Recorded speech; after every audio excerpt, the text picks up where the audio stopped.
ఈ మధ్య కాలంలో వైఎస్ఆర్ కాంగ్రెస్ పార్టీ అధినేత వైఎస్ జగన్ చేసే పర్యటనలకు కూడా పోలీసుల ఆంక్షలు విపరీతంగా ఉంటున్నాయి. ఒకటి ఆంక్షలు పెడుతున్నారు పర్యటనలకి. రెండవది ఆయన పర్యటనలకు జనం తరలి వెళ్తుంటే అడ్డుకుంటున్నారు. సో దీన్నెలా చూడాలి?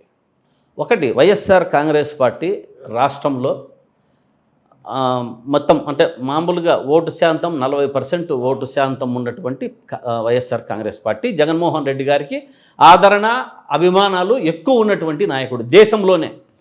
జగన్మోహన్ రెడ్డి గారు ఎక్కడికైనా పలాని అన్యాయం జరిగితే, వీళ్ళు అన్యాయం జరగకపోతే ఆయన బయటికి రాడు కదా. ప్రజలకు కానీ వీళ్ళు ప్రభుత్వం చేస్తున్న అరాచకాలను కానీ ప్రశ్నించడానికి అన్యాయం జరిగితే మాత్రమే జగన్మోహన్ రెడ్డి గారు బయటికి రావడం జరుగుతుంది.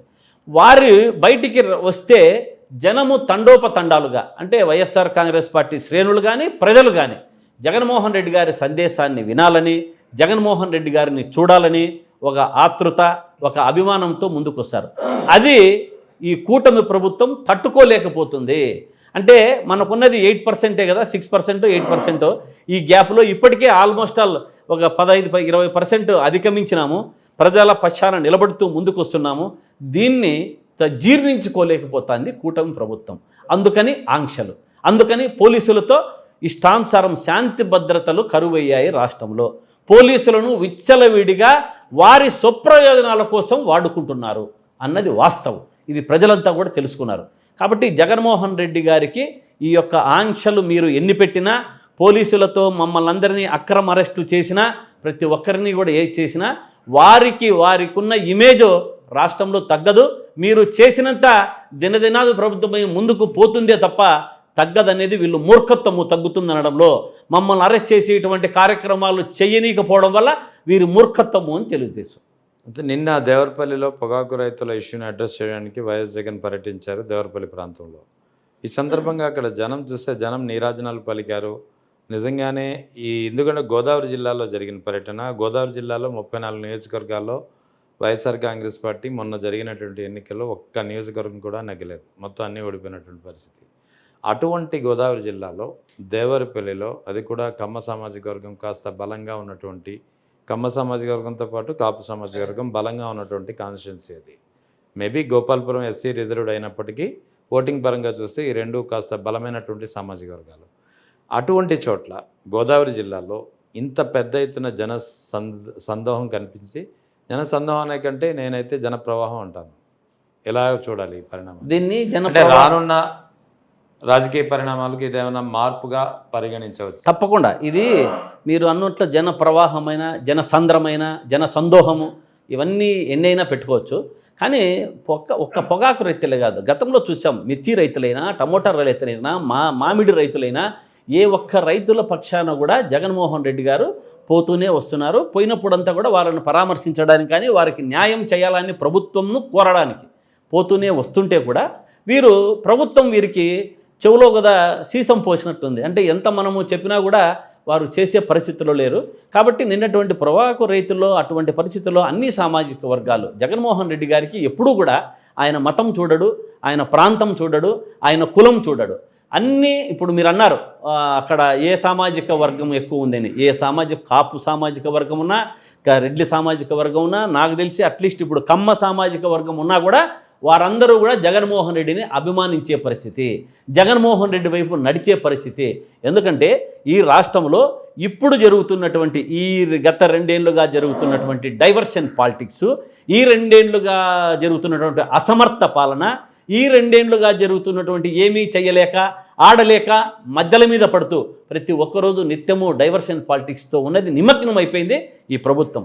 ఇటువంటి ప్రభుత్వానికి ప్రజలు ఎప్పుడెప్పుడు బుద్ధి చెబుదామా అనే పరిస్థితుల్లో అన్ని సామాజిక వర్గాలు, అన్ని కులాలు, అన్ని మతాలు ముందుకు వచ్చి నడుము బిగించే పరిస్థితి వచ్చింది.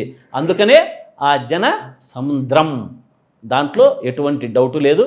ఇటువంటి వాళ్ళు వీళ్ళు అడ్డంకులు వేసినా కూడా జగన్మోహన్ రెడ్డి గారిని అభిమానిస్తూనే ఉంటారు అన్నది వాస్తవం. గోదావరి జిల్లాలో ఈ రకమైనటువంటి స్పందనకి అవి ఎలా కనిపించడం దేనికి సంకేతం అంటే ఏం చెప్తారు? అంటే గోదావరి జిల్లాలో ఫస్ట్ స్పందన అంటే ఎప్పుడైనా కానీ, అంటే ఒక మనకు సాంప్రదాయం కానీ, కొంచెం అడ్వాన్స్ కల్చర్ కానీ వచ్చేటువంటిది ఎటువంటి దీంట్లో వస్తుంది, సముద్ర తీరాన మాత్రమే వస్తుంది.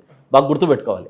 ఎందుకంటే మనం చూస్తాం చెన్నై నుంచి కానీ, నెల్లూరు కానీ, ఇట్లా విజయవాడ కానీ, విశాఖపట్నం కానీ, ఇట్లా ఎక్కడెక్కడైతే వాటర్ సోర్సెస్ ఎక్కువ ఉంటాయో అక్కడ వారికి సంపాదన ఎక్కువ ఉంటుంది, కొంచెం ఆలోచన విధానం ఎక్కువ ఉంటుంది, కొంచెం ముందు అడుగులేసేది ఉంటుంది. దానివల్ల నేను మొదటిగా గోదావరి జిల్లాల నుంచే జగన్మోహన్ రెడ్డి గారి యొక్క పట్టం కట్టడానికి అంకురార్పణం చేశారు అన్నది నేను అనుకుంటున్నాను. ఎందుకంటే మొన్న ఎన్నికల్లో గోదావరి జిల్లాలో అసలు ఒక్క సీట్ కూడా రాలేదు. అవి ఉమ్మడి ఉభయ గోదావరి జిల్లాలో, తూర్పుగోదావరి కానీ పశ్చిమ గోదావరి. ఇదైతే పశ్చిమ గోదావరి జిల్లా దేవరపల్లిలో జరిగింది. అటువంటి చోటనే ప్రభంజనం స్టార్ట్ అయ్యిందంటే ఇంక వీళ్ళు భూస్థాపితం అవ్వడది కూటమి ప్రభుత్వం ఖాయం అనేది గుర్తుపెట్టుకోవాలి.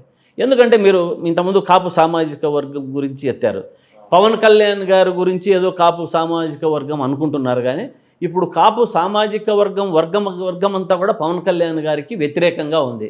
పవన్ కళ్యాణ్ గారు ఇప్పుడు కులముతో ఆయన ఎన్నికల ముందు కులము వద్దు అంటారు, ఎన్నికలకు వచ్చిన తర్వాత ప్రచారానికి వచ్చినప్పుడు కులము ఉండాలి, మనకు మీరందరూ ఓట్లు వేస్తే కదా నేను ముఖ్యమంత్రి అవుతాను అన్న సందర్భాలు చాలా చూసాం.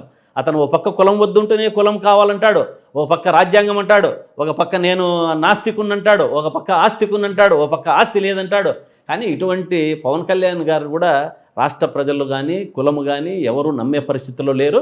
కాబట్టి ఏదైతే జగన్మోహన్ రెడ్డి గారి వల్ల న్యాయం జరుగుతుందని, ఇంతకుముందు గతంలో ఏమి జరిగిందనేది రాష్ట్ర ప్రజలంతా కూడా బాగా మనిషిగా బేజూరు చేసుకుంటున్నారు. ఈ సందర్భంలో నాకు ఈ స్పందన కానీ గోదావరి జిల్లాల నుంచే అక్కడ అంకురార్పణం స్టార్ట్ అయింది. అంటే జగన్మోహన్ రెడ్డి గారికి వచ్చే ఎన్నికలలో 2029లో పట్టం కట్టడం ఖాయం అనేది స్పష్టంగా కనపడుతుంది. ఇక్కడ ఎందుకంటే గోదావరి జిల్లాలో బలమైనటువంటి సామాజిక వర్గం కాపు సామాజిక వర్గం. ఓటింగ్ పరంగా చూస్తే దాదాపు ఏ నియోజకవర్గం తీసుకున్నా మీరు ఎంత లేదన్నా సరే 25 నుంచి 35% ఓటింగ్ కలిగి ఉన్నటువంటి బలమైనటువంటి సామాజిక వర్గం. రెండు ఉమ్మడి ఉభయ గోదావరి జిల్లాలోని 34 నియోజకవర్గాల్లో ఇదే పరిస్థితి. ఈవెన్ 5 పార్లమెంట్ స్థానాల్లో కూడా ఇదే పరిస్థితి. సో అంటే కాపుల్లో కూడా ఒక చీలిక వచ్చిందా? కాపులు పెద్ద ఎత్తున ఈసారి వైఎస్ఆర్ కాంగ్రెస్ పార్టీకి పట్టం కట్టబోతున్నారా? దానికి సంకేతమే నిన్న వైఎస్ జగన్ పర్యటన. తప్పకుండా కాపు సామాజిక వర్గాన్ని మనము ఒక దీనిగా తీసుకుంటే ముద్రగడ పద్మనాభం గారికి వీరు చేసిన అన్యాయం అంటే గతంలో మన తెలుగుదేశం ప్రభుత్వం ముద్రగడ పద్మనాభం గారి యొక్క దీక్షలు కానీ, ముద్రగడ పద్మనాభం యొక్క వారి యొక్క ఆవేశపూరితమైన ఈ మన స్పీచ్లు కానీ ఇవి చూసినప్పుడు వారు చాలా స్పష్టంగా చెప్పారు, ఇది తెలుగుదేశం ప్రభుత్వంతో మనకు న్యాయం జరగదు, మన సామాజిక వర్గానికి కానీ అన్ని సామాజిక వర్గాలకు కానీ న్యాయం జరగదు అని స్పష్టంగా వారు తెలియజేయడం చెప్పింది. కానీ వారు వైఎస్ఆర్ కాంగ్రెస్ పార్టీలో వచ్చిన తర్వాత కొన్ని వారి యొక్క ఇంటిలో అంటే వారి యొక్క ఇంటిలో ఈ కూటమి ప్రభుత్వం ఈ మన జనసైనికులు అయితేనేమి, జనసేన పార్టీ అయితేనేమి వారి యొక్క స్వయాన కూతుర్ని పక్కకు తీసుకొని వచ్చి వాళ్ళ ఇంట్లో కుంపటి పెట్టారు. అంటే అది గమనిస్తూనే ఉంటారు. ఇప్పుడు ఏ కులమైనా కూడా మనకు కుల నాయకుడు బాగుండాలి. కుల నాయకుడు ఏ పార్టీలో ఉంటే ఆ పార్టీకి మనమంతా ఉంటే కరెక్ట్గా చేదోడు వాదోడుగా ఉంటే మనకు ఎన్నికలు వచ్చిన తర్వాత కానీ గెలిచిన తర్వాత కానీ మన సామాజిక వర్గానికి ఎలా చెప్పి ముఖ్యమంత్రి గారితో చేయించాలా అన్న యొక్క ఆలోచన విధానం ఉన్నవారికి సపోర్ట్ చేశారు. కానీ దురదృష్టవశాత్తు అదృష్టవశాత్తు ఈ పవన్ కళ్యాణ్ గారి మాటలు నమ్మి ఆయన బాగా తడిగుడ్డతో గొంతు కోసే విధంగా సామాజిక వర్గానికి అంతా తేనె పూసినట్టుగా కత్తికి తేనె పూసినట్టు మాట్లాడడము, ఆయన కొన్ని మాటల వల్ల కొంచెం నమ్మి ప్రతి ఒక్కరు కూడా పోయినసారి ఆ పక్క ఓట్లు వేయడం జరిగింది. కానీ ఇప్పుడు పరిస్థితుల్లో కాపులు ముద్రగడ పద్మనాభం గారి యొక్క జరిగిన అన్యాయాన్ని అందరూ దృష్టిలో పెట్టుకున్నారు. కాపు నేతలే బయటకు వచ్చి చెబుతున్నారు, మనకి ప్రభుత్వం చెయ్యదు, శూన్యం, కాబట్టి మనము ప్రత్యామ్నాయం ఆలోచించుకోవాలి, ముందడుగులేద్దాం అనే పరిస్థితుల్లో వచ్చారు. కాబట్టి వారు ఏదైనా సరే ఒక నిర్ణయం తీసుకుంటే కట్టుబడి ఉంటారు, దాంట్లో ఏమాత్రము అతిశయోక్తి లేదు. కాబట్టి వచ్చే ఎన్నికల్లో కూడా అందరూ జగన్మోహన్ రెడ్డి గారికి వైపు ప్రయాణించాలని, జగన్మోహన్ రెడ్డి గారితోనే మా సామాజిక వర్గానికి కానీ అన్ని సామాజిక వర్గాలకు కానీ న్యాయం జరుగుతున్నది అనే ఒక ఆలోచనలో వాళ్ళు ఉన్నారు. కాబట్టి వచ్చే ఎన్నికలలో కాపు సామాజిక వర్గంతా వైఎస్ఆర్ కాంగ్రెస్ పార్టీ వైపే ఉంటుందని నేను నిక్కచ్చిగా చెప్తున్నాను.